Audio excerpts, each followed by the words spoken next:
할렐루야. 오늘이 3월의 마지막 주일이고 이제 오늘이 지나면 4월이 되는데 4월이 되면 고난주간, 부활절, 아름다운 계절에 우리는 사순절, 고난주간, 부활절을 지내게 됩니다.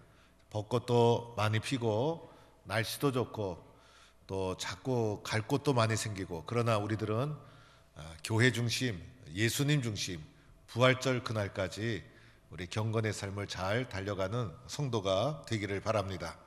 이스라엘 역사의 가장 위대한 왕은 다윗 왕인데 오늘 다윗 왕에 대한 말씀입니다. 이 다윗 왕을 가리켜 신약 성경에서는 하나님의 마음에 맞는 사람이다, 어떻게 했으면 이렇게 귀한 칭찬을 받을까, 그래서 이 다윗은 하나님의 마음에 맞는 사람이다, 이렇게 성경이 칭찬하고 있는 사람이에요. 다윗은 이스라엘이 가장 위기의 때 하나님이 약하고 어린 다윗을 들어 사용해 주셔서 역사의 전면에 등장을 시킵니다. 세상 살다가 위기가 왔다고 우리는 낙심할 필요가 없어요. 위기의 때가 기회라는 거예요. 그래서 그때 하나님이 예비해 주신 사람이 있는 거예요. 그래서 우리들은 위기가 닥치면 믿음으로 이겨나가면 하나님이 반드시 그 위기를 아주 기회로 역전시켜 주시는 거예요. 이 다윗이 얼마나 담대한 사람이었습니까? 그리고 지혜가 출중한 사람이었고 또 성실한 사람이었고 더하여 시와 음악을 즐기는 예술적인 감각이 있는 사람이었고 또 정무적인 감각이 뛰어난 정치가였으며 또한 아주 하나님에 대한 경외하는 신앙이 반듯한 분이었고 그 다음에 용기가 있는 용맹스러운 장군이기도 한 다윗이었어요. 그래서 이 다윗이 통치할 때 이스라엘의 전성기를 이루게 됩니다. 그래서 왕 중에 최고의 왕은 다윗 왕이다, 이렇게 이스라엘의 전성기를 이룬 왕이 다윗 왕이라 할 수가 있어요. 그런데 오늘 열왕기상 2장 1절에 보니까 다윗이 죽을 날이 임박하매 이렇게 나오고 있어요. 이 위대한 왕 다윗도 죽음을 피해갈 수가 없는 거예요. 다윗에게도 뭐가 다가왔습니까? 죽을 날이 임박해졌다는 거예요. 그런데 이어지는 말씀을 딱 보니까 이렇게 표현되어 있어요. 내가, 다윗 스스로가 이제 세상 모든 사람들이 가는 길로 가게 되었다, 이렇게 말하고 있는 거예요. 다윗이 자신의 죽음을 수용하고 받아들였다는 거예요. 여러분, 이 부분 중요하죠? 우리들은요, 살기 위해서 몸부림치는 거예요. 그래서 죽을까봐 고심하고 걱정하고 두렵고, 그래서 살기 위해서 수단과 방법을 가리지 않고, 그러다 보니 죽음이 이해가 되지 않아서 원망하고 후회하면서 인생을 마치게 되는 사람이 많은데, 다윗은 이렇게 위대한 왕이었음에도 불구하고 세상 모든 사람들이 가는 길로 내가 가게 되었다, 자신의 죽음을 수용하고 받아들이고 있더라는 거예요. 그럴 때 의미 있는 역할을 할 수가 있는 것이죠. 그래서 우리도 언젠가는 이 세상을 떠날 수밖에 없는, 모든 사람이 가는 길로 나도 가고 있다, 이렇게 우리도 받아들이고 우리가 사는 날 동안 선한 영향력 끼치고 좋은 일 많이 하고, 그래서 우리 후손들이 살아갈 이 세상을 아름다운 흔적을 남기며 살아가는 사람이 되어야 한다는 거예요. 자, 이제 다윗이 마지막이 되었다는 것을 딱 알고 아들 솔로몬을 부릅니다. 그리고 솔로몬에게 마지막 유언을 남기는 장면이 오늘 말씀이에요. 이 유언이라는 것이 뭡니까? 그 사람의 가치관, 그 사람의 철학, 그 사람의 인생을 녹아내는 것이 유언이라 할 수가 있죠. 여러분 같으면 어떤 유언을 자녀들에게 남기겠습니까? 그런데 오늘 다윗이 솔로몬에게 남긴 유언을 오늘 말씀에 확인해 보니 다윗이 이렇게 유언을 남깁니다. 솔로몬아, 너는 힘써 대장부가 되라. 이것이 솔로몬에게 남긴 다윗의 유언이었어요. 우리 다윗이 솔로몬에게 부끄러운 사람 되지 말라, 그리고 비겁한 사람 되지 말고 힘써 대장부가 되라, 용감한 사람이 되어라, 그리고 강하고 용감한 사람이 되어서 그것을 힘써 지키라, 이렇게 말씀하고 있다는 거예요. 오늘 다윗이 할 말이 얼마나 많았겠어요. 그래서 솔로몬을 딱 불러놓고 유산에 대해서 말을 하고 권력에 대해서 말을 하고 재산에 대해서 말을 하고 그러지 않았다는 거예요. 인생의 가장 바탕이 되는, 근본이 되는 중요한 것, 강해져라, 그리고 용기를 가져라, 대장부가 되어라. 대장부가 되기를 최선을 다해라. 이것이 솔로몬에게 남긴 다윗의 유언이었다는 거예요. 이것을 오늘 말씀에 확인해 보니까 명령 이렇게 쓰여져 있어요. 그렇죠? 1절에 솔로몬에게 명령하여. 명령이 뭡니까? 전적인 순종. 그래서 이 명령은 내가 선택할 수 있는 것이 아니에요. 전적으로 솔로몬이 순종해야 될 명령으로 다윗이 유언을 남기고 있다는 거예요. 우리는요, 오늘 이 말씀 다윗이 솔로몬에게 주신 말씀이지만은 하나님이 오늘 나에게 주시는 말씀이다. 이렇게 우리는 받고, 하나님, 저도 힘써 대장부가 되겠습니다. 이렇게 마음에 다짐하고 결단하는 성도가 되기를 바랍니다. 그러면 어떻게 해야 대장부가 될 수 있는가? 여러분, 그거 중요하지 않습니까? 대장부가 되려면 어떻게 해야 대장부가 되는지도 찾아봐야 되잖아요. 대장부가 되는 사람, 덩치 큰 사람, 또 힘센 사람, 의지가 강한 사람, 뭐 주먹을 잘 쓰는 사람, 이런 사람을 대장부라 할 수가 있을까요? 그렇지가 않더라는 거예요. 오늘 말씀해 보니 다윗이 대장부가 되는 길도 남기고 있어요. 3절에 보니까 이렇게 말씀해요. 내 하나님 여호와의 명령을 지켜 그 길로 행하라. 대장부가 되는 거 다른 거 아니라는 거예요. 하나님이 주신 명령을 잘 준수하고 그대로 지키고 그 길로 행하라. 이것이 대장부가 되는 길이에요. 우리가 살아가는 이 세상에 유혹이 얼마나 많습니까? 그런데 여기 기웃 저기 기웃 하지 말고 하나님이 주신 말씀을 명령으로 수용해서 말씀을 딱 지키고 순종해서 말씀 붙잡고 믿음의 길을 다 걸어가는 것, 그것이 다윗이 말하고 있는 대장부이더라는 거예요. 오늘 말씀에 구체적인 설명도 나오죠.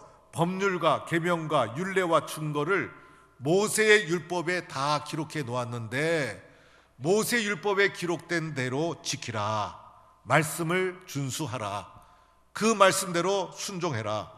이것이 대장부가 되는 길이고 그렇게 되기를 힘쓰고 노력하라. 이렇게 말씀하고 있는 거예요. 여러분, 오늘 이 세상을 살아가는 우리 모두에게 필요한 것이 뭘까? 사람은요, 떡으로만 사는 것이 아니죠.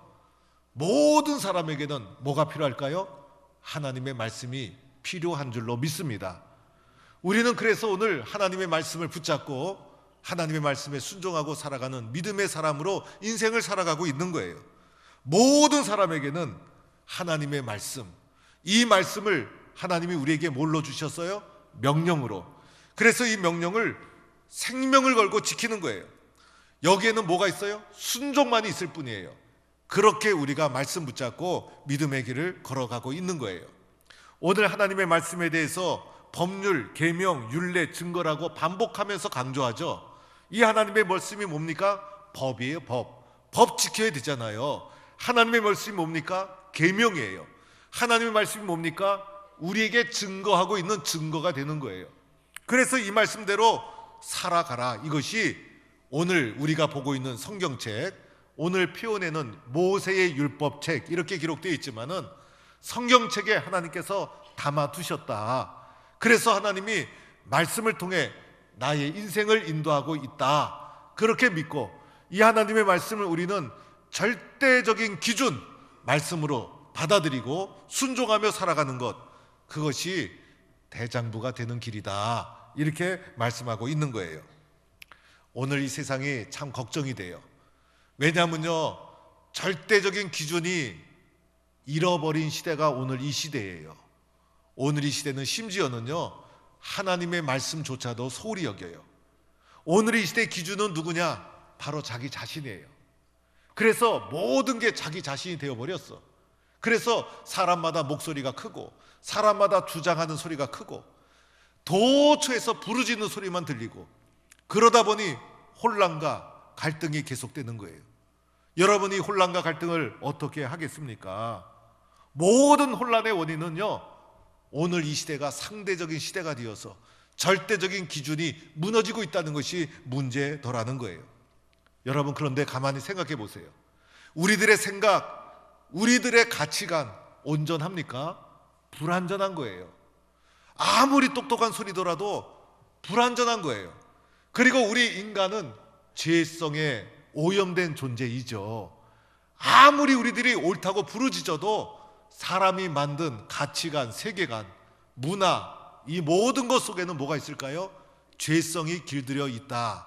이 모든 것은 상대적인 거예요. 이 세상에 절대적인 것은 존재하지 않아요. 인간의 마음속에 있는 것 중에 그래도 그나마 희망을 걸 수 있는 것이 인간의 양심이에요. 그런데 이 양심도 죄에 오염된 양심이라는 것을 기억해야 돼요. 여러분, 양심이 깨끗합니까? 양심이 절대적입니까? 우리의 양심이 사람마다 얼마나 다른지 몰라. 우리의 양심이 얼마나 변덕스러운지 몰라. 우리의 양심이 대륙마다, 문화마다 그 환경과 상황 속에 예속되어 있어서 양심도 다 달라. 양심도 믿을 수가 없다는 거예요. 그래서 너무 큰 소리 치면 안 돼요. 그 큰 소리 속에 뭐가 있어요? 죄가 다 숨겨져 있는 거예요. 모든 인간은 하나님의 말씀을 절대적인 기준으로 삼고 말씀 앞에 순종할 때 희망이 있고 소망이 있다는 거예요. 그래서 우리들은 나의 생각, 나의 양심 다 준 말씀 앞에 내려놓고 말씀 앞에 순종하고 말씀을 따라 살아가는 마음과 양심과 믿음이 될 때 그 사람이 혼란스러운 이 험한 세상을 힘차게 이겨나가는 하나님의 대장부가 될 수가 있다는 거예요. 기독교에서 말하는 자유는요, 죄로부터의 자유예요. 그렇죠, 여러분? 기독교에서 말하는 자유는 인간적이고 세상적이고 이념적인 자유가 아니에요. 그런데 이것을 착각할 수가 있어요. 그래서 기독교의 자유는 죄로부터의 자유. 죄로부터의 자유는 누가 줍니까? 예수 그리스도의 십자가만이 가능한 거예요. 그래서 성경에 진리를 알지니 너희가 진리가 너희를 자유케 하리라 라는 데서 나오는 진리는 세상 학문을 말하는 것이 아니에요. 진리는 누구예요? 예수님. 예수님만이 우리를 죄로부터 자유롭게 해주시는 분이라는 거예요. 예수님 없이 자유를 말하면 문제가 있죠. 그래서 기독교는 사람의 근본을 말하고 있는 거예요. 우리가 예수님 만나서 죄로부터 자유로워질 때 죄의 유혹을 이길 수가 있는데 죄에 오염된 양심을 가지고 자유를 말하면 그 자유는 잘못된 자유가 될 수 있는 거예요. 그럴 수가 있잖아요. 예수님도 모르는 사람이 자기 개인의 자유를 말하면서 나도 마약할 자유가 있다. 나도 쾌락을 추구할 자유가 있다. 그러면 어떡하겠어요? 그게 자유라고 허용할 수 있겠습니까? 여러분, 세상의 자유는요, 하나님 말씀 밑에 있어야 되는 거예요. 하나님 말씀으로부터 구속을 받아야 되는 거예요. 세상의 모든 인간의 자유도 말씀 권위 아래 있다는 것을 우리는 고백하고 인정하고, 하나님, 저는 개인의 자유 없습니다. 말씀 밑에 있습니다. 이렇게 고백하고 순종할 수 있어야 되는 거예요. 제가 어렸을 때 저희 아버님이 엄격했어요.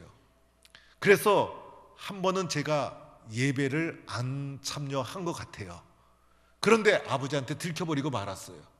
아버지가 목사인데 목사 아들이 예배에 안 갔으니 아버지가 뿔이 난 거예요. 그래서 예배 한 번 안 갔다고 그게 뭐 대단하다고 그렇게 야단칠 수가 있나. 예배 한 번 빠졌다고 무지하게 야단 맞았어요. 그런데 그 무지하게 야단 맞은 것이 저에게는 예배를 참여하느냐 참여하지 않느냐는 나에게 자유가 있는 것이 아니구나. 예배는 필수구나. 예배에 빠지면 나 죽는구나. 그래서 평생 예배는 내가 선택하는 것이 아니에요. 내가 가냐 안 가냐 그 결정하는 것이 아니에요. 주일날 되면 당연하게 나에게 자유가 없어요. 당연하게 예배 아래, 말씀 아래 순종하는 저로 만들어주는 계기가 되었어요. 여러분, 자녀들에게 예배 참여 제대로 가르쳐 주세요. 그게 여러분이 사는 길이고 자녀들이 축복받는 길이에요.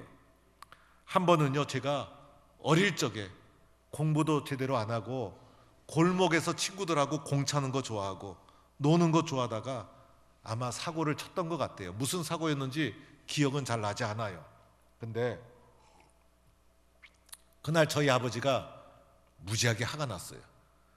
옛날에 아버지는 다 가부장적인 권세 있는 아버지였어요. 그렇죠, 여러분?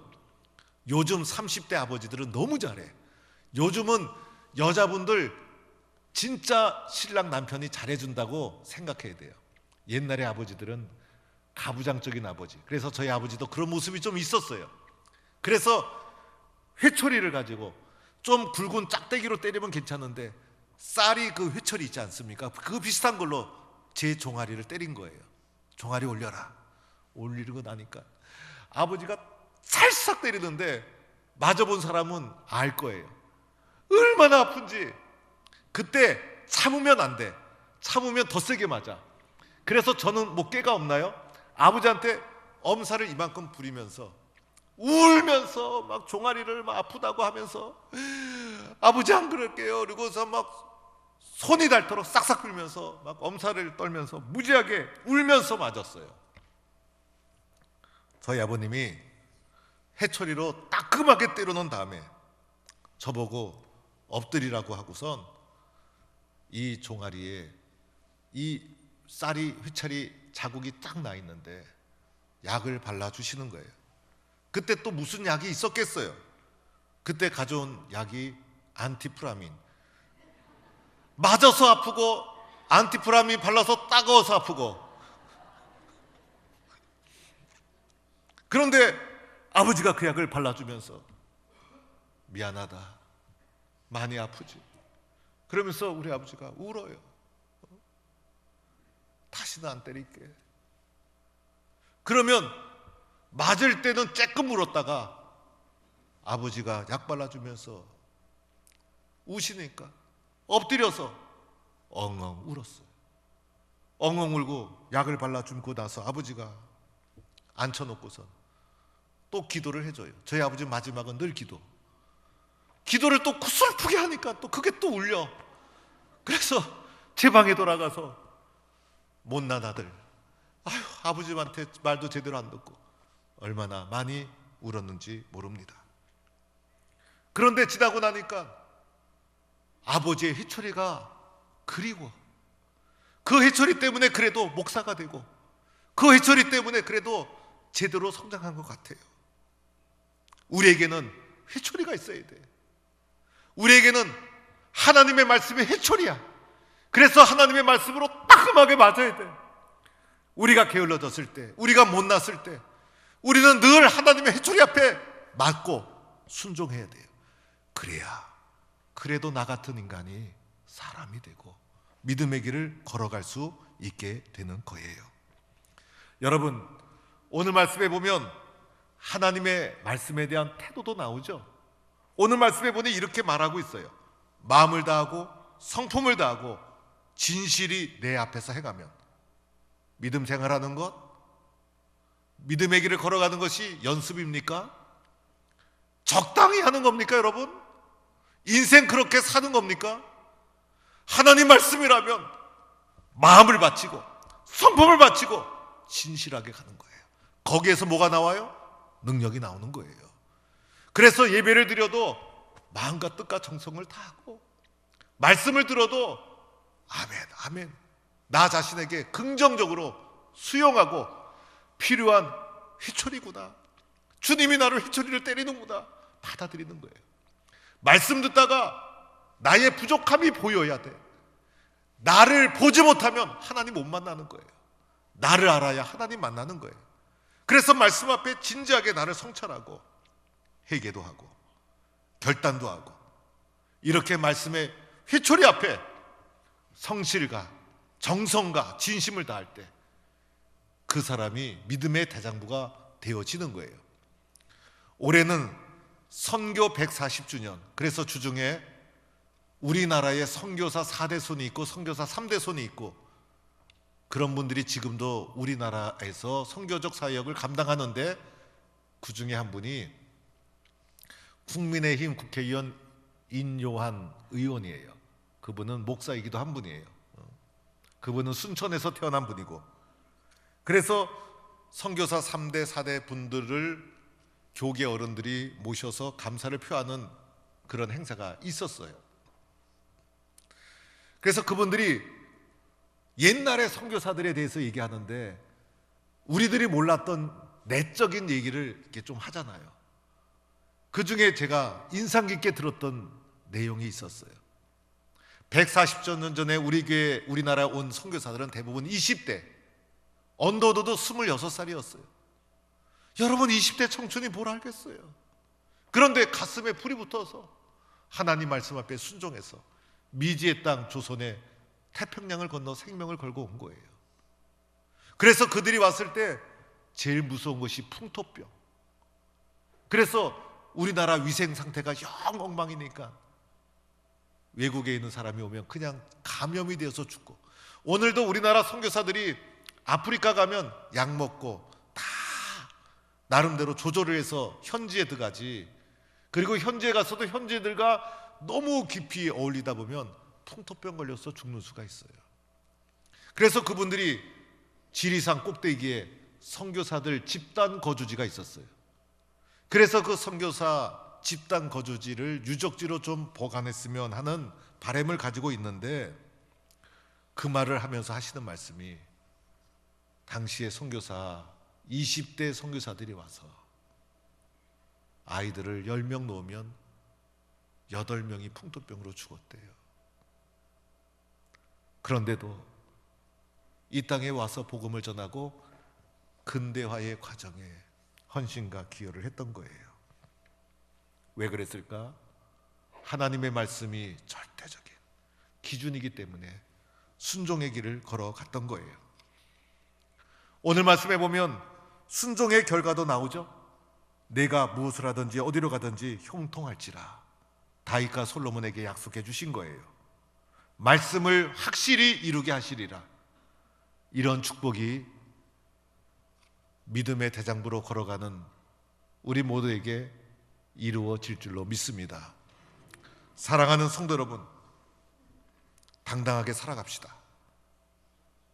부끄럽게 살지 말고, 약하게 살지 말고 당당하게 대장부가 되는 거예요.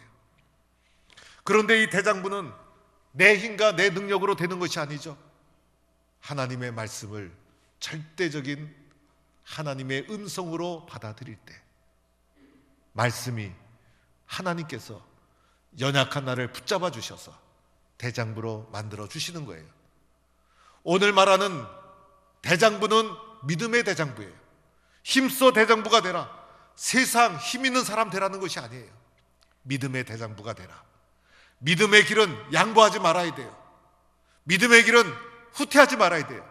믿음의 길에는 타협하지 말아야 돼요. 그래서 기도든 전도든 봉사든 예수 믿는 일이라면 나는 절대로 뒤처지지 않겠다. 주님의 말씀 앞에 순종하고 달려가는 거예요. 이러한 믿음의 대장부가 되어서 하나님이 주신 놀라운 축복과 은혜를 누리는 성도가 되기를 간절히 축원합니다.